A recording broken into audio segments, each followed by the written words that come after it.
आज के अपनी इस क्लास में चौहान वंश की चर्चा करेंगे और चौहान वंश में जानने का प्रयास करेंगे कि चौहान वंश कैसे अस्तित्व में आया। चौहान वंश में कोटा रियासत के चौहान वंश की स्थापना किसने की, या कोटा रियासत अस्तित्व में कैसे आया। तो सबसे पहले कोटा के चौहान वंशों की चर्चा करेंगे। कोटा के चौहान वंश, तो सबसे पहले ये जानने का प्रयास करें कि कोटा रियासत अस्तित्व में आई कैसे थी। कोटा रियासत अस्तित्व में कैसे आई, तो 1623 ईस्वी की घटना है। 1623 ईस्वी में जहांगीर का पुत्र 1623 ईस्वी में जहांगीर का पुत्र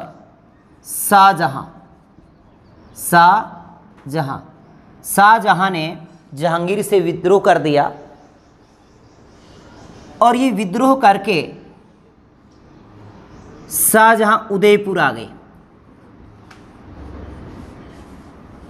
और उस समय उदयपुर के शासक कर्ण सिंह हुआ करते थे। कौन? कर्ण सिंह हुआ करते थे। तो कर्ण सिंह की शरण में शाहजहां वहां पहुंचे और शाहजहां ने जग मंदिर महल पिछोला झील के एक टापू पे बना है, उसके अंदर शाहजहां ने क्या ली? शरण ली। कहते हैं कि कुछ दिन बाद इस शाहजहां को बंदी बनाया गया। शाहजहां को बंदी बनाया गया और शाहजहां को बंदी बनाकर बूंदी के शासक रतन सिंह और उनके पुत्र माधो सिंह की रेख देख में उसको छोड़ दिया। तो कहते हैं कि माधो सिंह ने शाहजहां की रेख देख अच्छे से की और साथ ही साथ उसके साथ मैत्रिक व्यवहार संबंध स्थापित किया, मैत्रिक व्यवहार रहा। और माधो सिंह ने एक बार इसे गुप्त रास्ते के जरिए वहाँ से रिहा भी कर दिया। जब स्वयं शाहजहां शासक बने, जब ये स्वयं दिल्ली के शासक बनते हैं, उसी दौरान 1631 ईस्वी को रतन सिंह की मृत्यु हो जाती है। रतन सिंह की मृत्यु हो जाती है और इस रतन सिंह के दो पुत्र थे, एक का नाम गोपीनाथ था और एक का नाम माधो सिंह था।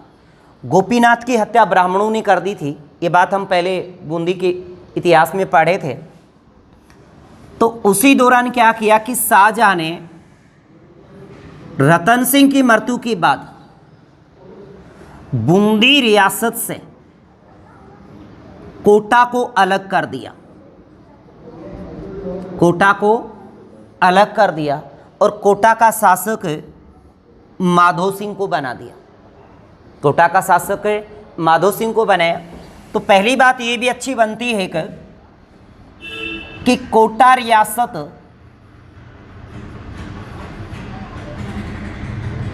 के संस्थापक कौन है? जी, कोटा रियासत को शाहजहां ने बनाया था। एकमात्र रियासत जो मुगल शासक द्वारा स्थापित की गई थी वो क्या थी? कोटा। और इसका पहला शासक माधो सिंह को बनाया गया। यानी कोटा रियासत का पहला शासक माधो सिंह बना। ऐसा कहते हैं कि शाहजहां के समय एक सूसी का युद्ध हुआ था और उसी युद्ध के अंदर इस माधो सिंह ने भी साथ दिया था और यही कारण था कि कोटा का वास्तविक शासक किसको बनाया गया? फिर माधो सिंह को बनाया गया। माधो सिंह 1631 को कोटा के शासक बनते हैं। 1631 को कोटा के शासक बनते हैं और 1631 को जब ये शासक बने तो 1631 में इसने खाने जहां लोधी और 1635 ईस्वी को जुजार खां बुंदेला के विद्रोह को दबाया। यानी शाहजहां ने खाने ज़्यादा और जुजार खां बुंदेला के विद्रोह को दबाने के लिए माधो सिंह को भेजा। तो कहते हैं कि माधो सिंह ने उस विद्रोह को दबाया 31 और 35 को। बाद में शाहजहां इस माधो सिंह से बड़े प्रसन्न हुए और इस माधो सिंह को बाद रफ्तार नामक एक घोड़ा पुरस्कार में दिया। कौन सा घोड़ा? बाद रफ्तार। और 1648 में फिर माधो सिंह की क्या हो जाती है? मृत्यु हो जाती है। अब इस माधो सिंह के 5 संतान हुआ करती थी। सबसे बड़ा पुत्र, इस माधो सिंह के कितनी संतान थी? 5 पुत्र थे। अब 5 पुत्रों में सबसे बड़ा पुत्र राव मुकुंद सिंह था, राव मुकुंद सिंह। और सबसे छोटा पुत्र राव किशोर सिंह था, राव किशोर सिंह। मेरी बात समझ पा रहे हो? यानी सबसे बड़ा पुत्र कौन था? राव मुकुंद सिंह। और सबसे छोटा पुत्र था राव किशोर सिंह। अब बात करते हैं कि राव मुकुंद सिंह से ऐसा इतिहास में क्या जुड़ा है और किशोर सिंह से क्या जुड़ा है, और राव मुकुंद सिंह के बाद राजा कौन बनता है। तो देखें, अपन राव मुकुंद सिंह की बात करें अभी। अब देखिए राव मुकुंद सिंह, राव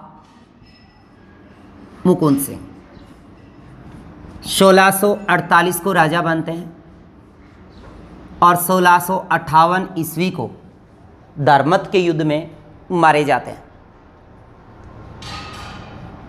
1648 को शासक बने।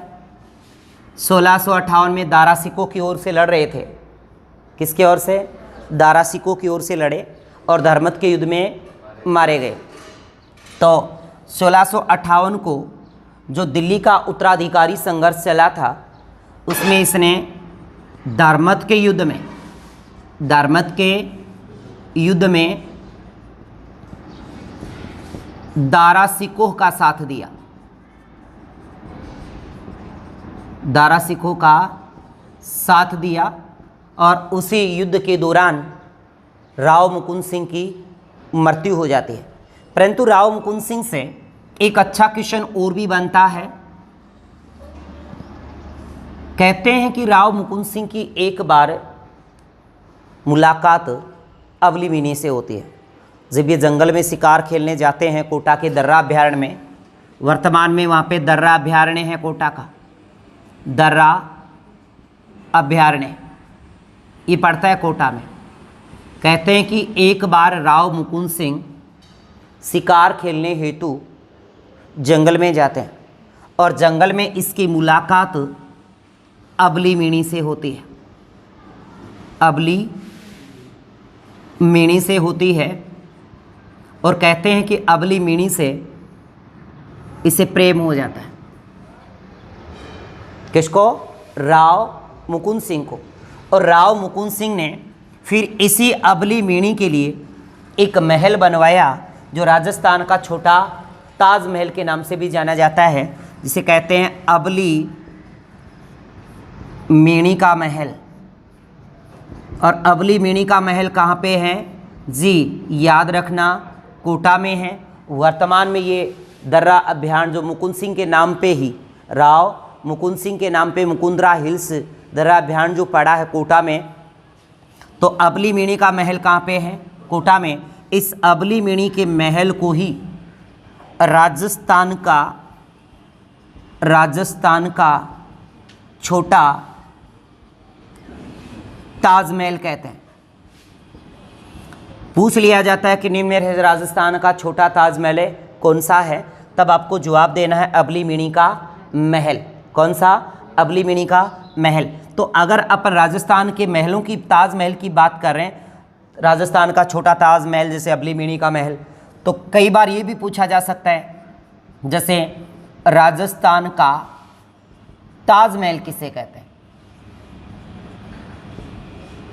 जी, राजस्थान का ताजमहल जसवंत थड़ा को कहते हैं। जसवंत थड़ा। और ये जसवंत थड़ा मेहरानगढ़ के दुर्ग के पास ही पहाड़ियों में बना है। कहाँ है ये? जसवंत थड़ा है जी जोधपुर में। राजस्थान का ताजमहल कहलाता है जसवंत थड़ा जोधपुर। और ये जसवंत थड़ा जोधपुर जसवंत सिंह सेकंड की याद में, जसवंत सिंह सेकंड की याद में बना है। और जसवंत सिंह सेकंड के पुत्र इसका जो निर्माण करवाया गया है, निर्माण 1906 ईस्वी को जसवंत सिंह के सेकंड के पुत्र सरदार सिंह के द्वारा इसका निर्माण करवाया गया। किसके द्वारा? सरदार सिंह के द्वारा। एक इतिहास में और भी है जसवंत सिंह थड़ा के नाम से, वो है जसवंत सिंह राथड़ा। ये भी जोधपुर में ही है, पर ये जसवंत सिंह प्रथम की याद में है। जसवंत सिंह प्रथम की याद में। और जसवंत सिंह के जो पुत्र, प्रथम के जो पुत्र होते हैं अजीत सिंह, ये अजीत सिंह ने इसका निर्माण करवाया था। निर्माण किसने करवाया? अजीत सिंह ने। इसका निर्माण राजा अजीत सिंह के द्वारा करवाया गया था। तो जसवंत सिंह राथड़ा पूछे तो भी जोधपुर में है। और इसका निर्माण करवाया था अजीत सिंह ने। किसने? अजीत सिंह ने। ठीक है, किसने करवाया? अजीत सिंह ने। और किसकी याद में? जसवंत सिंह प्रथम की याद में। हम बात कर रहे थे जसवंत थड़ा की।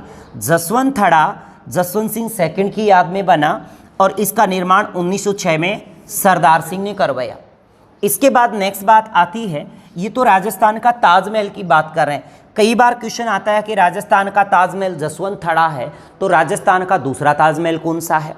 राजस्थान का दूसरा ताजमहल कौन सा है? तो राजस्थान का जब दूसरा ताजमहल पूछे आपको, राजस्थान का दूसरा ताजमहल, तो याद रखें इसके लिए आपको राय मलूत का थड़ा जवाब देना है। राय मलूत का थड़ा। और ये राय मलूत का थड़ा बीकानेर में है। कहाँ पे है? बीकानेर में। अगर राजस्थान का दूसरा ताजमहल पूछे तो राय मलूत का थड़ा बीकानेर में है। और राजस्थान का ताजमहल पूछे जसवंत थड़ा जोधपुर में है। मेहरानगढ़ दुर्ग के तलहटी नज़दीक पहाड़ियों में बना है। जसवंत सिंह की याद में सफ़ेद संगमरमर से बना हुआ है। निर्माण इसका 1906 ईस्वी में सरदार सिंह के द्वारा करवाया गया था। इसके बाद अगर ताजमहलों की बात आती है तो थोड़ी और चर्चा कर लें। जैसे कई बार पूछ लिया जाता है काठल का ताजमहल। काठल का ताजमहल, काठल कहते हैं साहब प्रतापगढ़ को। किसको कहते हैं? प्रतापगढ़ को। ठीक है ना? तो काठल का ताजमहल जब आपको पूछे तो प्रतापगढ़ में काका जी की दरगाह बनी हुई है। काका जी की दरगाह, ये बिल्कुल ताजमहल की हूबहू कॉपी है, पर छोटा है। क्या है? छोटा। तो इसे काठल का ताजमहल कहा जाता है। एक आता है कई बार शेखावाटी।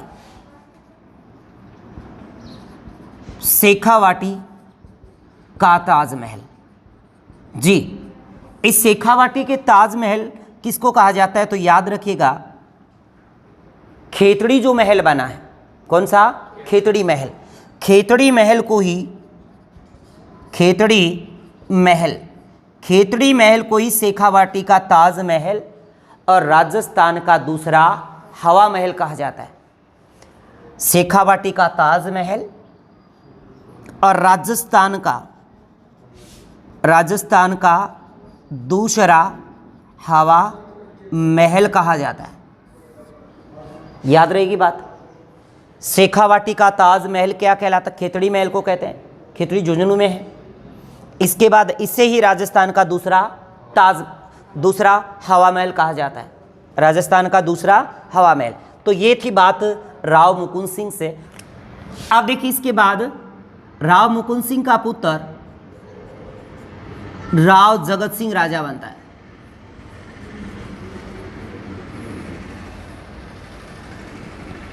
(1658) को राजा बने। और 1684 को भगवान को प्यारे हो गए। और इसका प्यारा होने का कारण भी क्या था भाई, उस समय दिल्ली का बादशाह औरंगजेब था। कौन था? औरंगजेब। और औरंगजेब ने राव जगत सिंह को दक्षिण अभियान के लिए भेजा था। दक्षिण अभियान के दौरान इनकी मृत्यु होती है। औरंगजेब के द्वारा इन्हें दक्षिण अभियान के लिए भेजा गया और 1684 में इनकी क्या होगी? मृत्यु। अब राव जगत सिंह के कोई संतानें नहीं थी, निसंतान था, कोई बेटा नहीं था। तो इनके चाचा अर्थात राव मुकुंद सिंह का छोटा भाई माधो सिंह का सबसे छोटा पुत्र, जिसका नाम बात की थी हमने राव किशोर से। तो राव जगत सिंह का पुत्र राव किशोर सिंह राजा बनता है। तो 1684 में राजा बना और 1696 तक रहा। अब राव किशोर सिंह से दो बातें हैं। एक तो है किशोर सागर तालाब। इन्होंने कोटा के अंदर किशोर सागर तालाब बनाया। क्या बनाया? किशोर सागर तालाब। और एक है चांदखेड़ी का जैन मंदिर। चांदखेड़ी का जैन मंदिर, ये भी कोटा में है। अगर स्थापत्य कला में से कोई क्वेश्चन पूछा जाएगा तो किशोर सागर तालाब सीधा ही पूछते हैं कहाँ पे है। तो किशोर सागर तालाब कोटा में है और राव किशोर सिंह के ही नाम पर इसका नाम पड़ा। साथ ही इन्होंने चांदखेड़ी का एक जैन मंदिर बनवाया। इस राव किशोर सिंह के बाद राम सिंह राजा बनता है 1696 और 1707 को जजाऊ का युद्ध होता है। कौन सा युद्ध? जजाऊ। जजाऊ के युद्ध में ये औरंगजेब के विरुद्ध आजम के साथ लड़े थे, यानी आजम की ओर से। किसके विरोध में लड़ रहे थे? औरंगजेब के विरुद्ध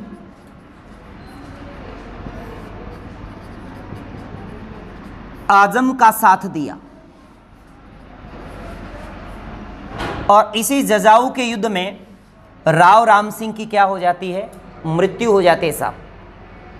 इसके बाद इस राव राम सिंह का पुत्र राव भीम सिंह राजा बनता है। कौन बनता है? राव भीम सिंह। और राव भीम सिंह 1707 को राजा बनते हैं और इनका काल 1720 तक है। कितना है? 1707 से 1720। अब देखो इसी भीम सिंह के दो उपनाम हैं। एक तो कहा जाता है इसे ब्रिजदास और एक कहा जाता है ब्रिजनाथ का सेवक, क्योंकि ये स्वयं जो थे वो कृष्ण के उपासक थे और कृष्ण के उपासक होने के कारण स्वयं को क्या कहते थे? ब्रिजदास। और ब्रिजदास का सेवक कहते थे।